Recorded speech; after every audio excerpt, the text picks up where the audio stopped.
Good morning, everyone. I'm Sergeant Andy Williams with the Phoenix Police Department Public Affairs Bureau. I want to start out by saying this is preliminary information. Everything is subject to change. I know it's been about 7 hours, but this is an incredibly complex investigation, and we're still just working through those initial details.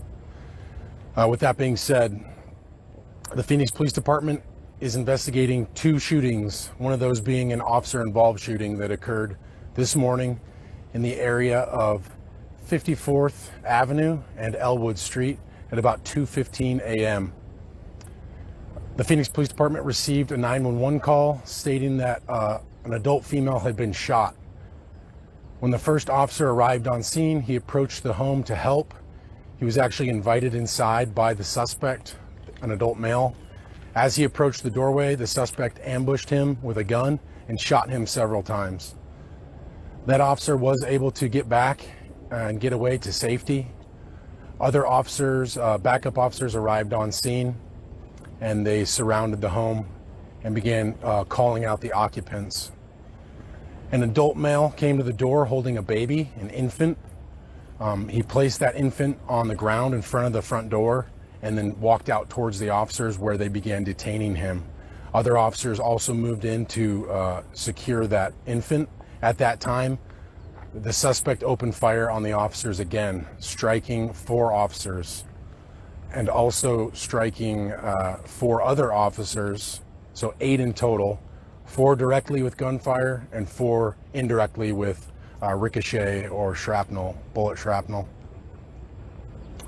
Those officers were all able to get back to safety, while 2 other officers returned fire at the suspect. Our Special Assignments Unit, also known as the SWAT team, responded and attempted to work towards a tactical resolution of the incident. They attempted negotiations with the adult male suspect and ultimately made entry into the home and determined that he was deceased inside. They also located the adult female victim of the initial shooting call, who was critically injured. At this time, the investigation is ongoing. As you can see behind me, we've got a large number of detectives there processing the scene. You've got pieces of the armor that are used by our SWAT team that are on scene. All that is evidence right now. It's all inside the crime scene. You can expect us to be out here for a significant portion of the day. There will be restrictions in and out of this neighborhood for anyone who lives here. With that being said, are there any questions? Yeah, the man who brought the baby out, do we think that was part of the ambush? What was his relationship? What was going on with that? And will he face any charges? Is he okay? He is okay. He did sustain some non-life-threatening injuries. No information to suggest that he was part of the ambush, but it's an ongoing investigation. Likely it will be quite some time before we know answers like that. Do we know the relationship between the woman, the shooter, and then the man who brought the baby out?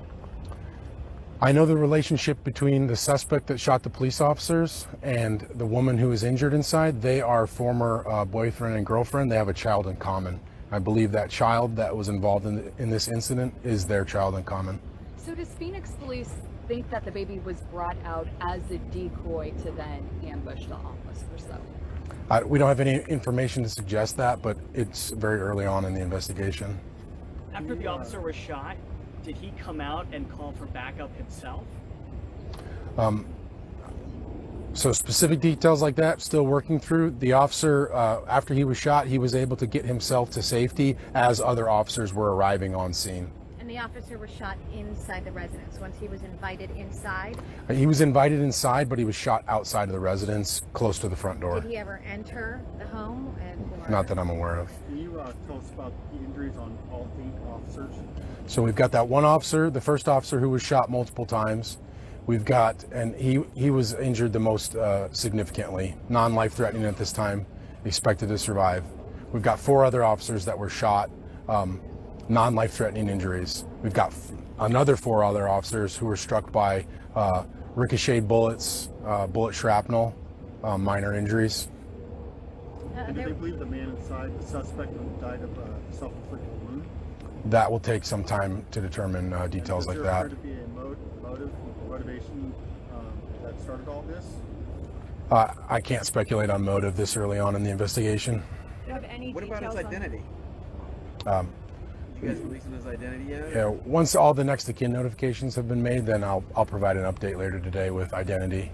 Sergeant, there were four teenagers that were spotted in blankets across the street there from the home. Were they in the home at all, or a part of this at all? No, not that I'm aware of. The only people that I know that were involved in the incident are the people that I've spoken about. So you guys responded to shots fired, right? And that's when the lady was shot? Yeah, the initial 911 call was a caller stating that a woman had been shot. And then the officers showed up and then they were shot. Correct. Can you And then, clarify real quick? I'm did you sorry. have communication with the suspect inside? When he was barricaded? Yeah, our officers did communicate. Like I stated, they surrounded and did a surround and call out. Also, our special assignments unit communicated with that suspect to attempt to work towards a surrender. Was he communicating back?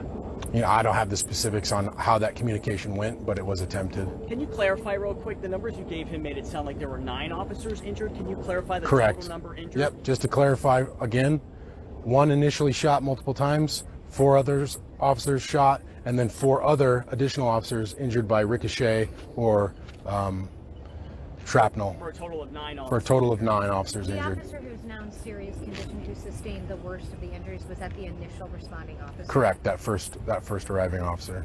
How many are still in the hospital? I don't have exact numbers on who is still in the hospital and who's been released.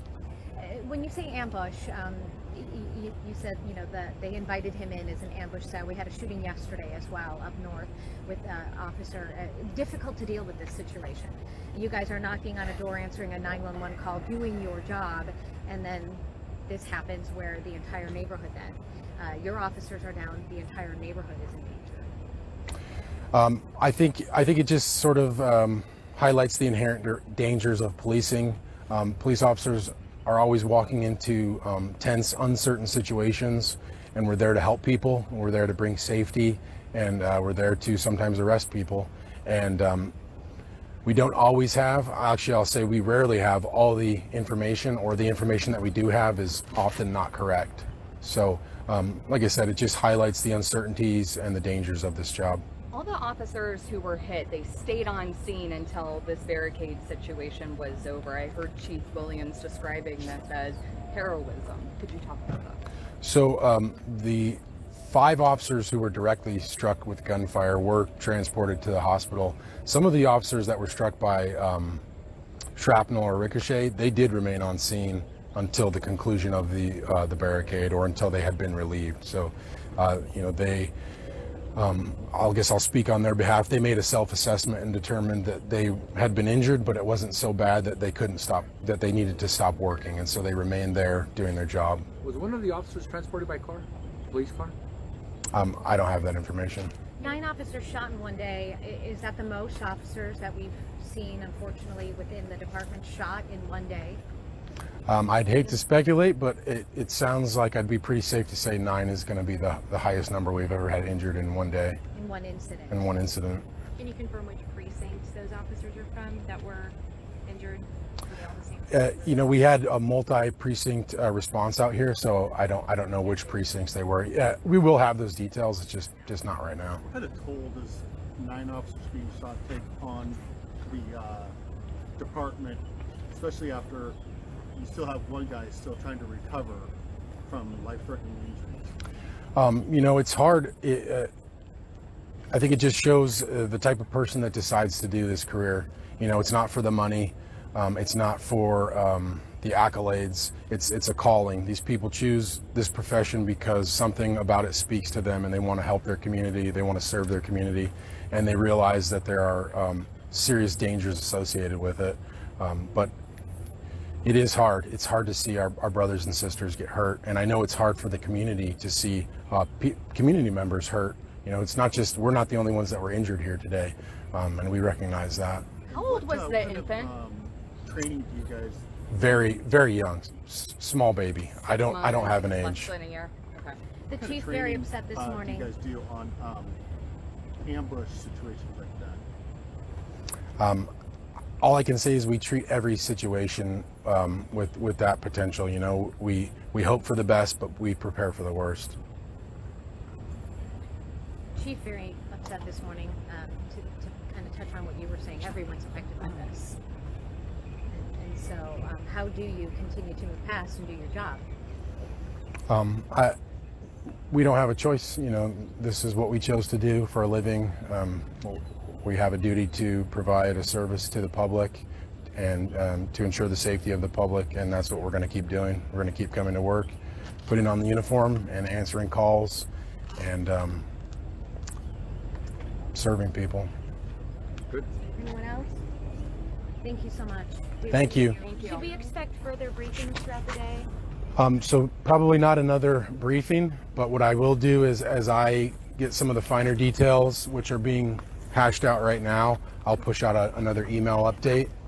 Does the suspect have a record?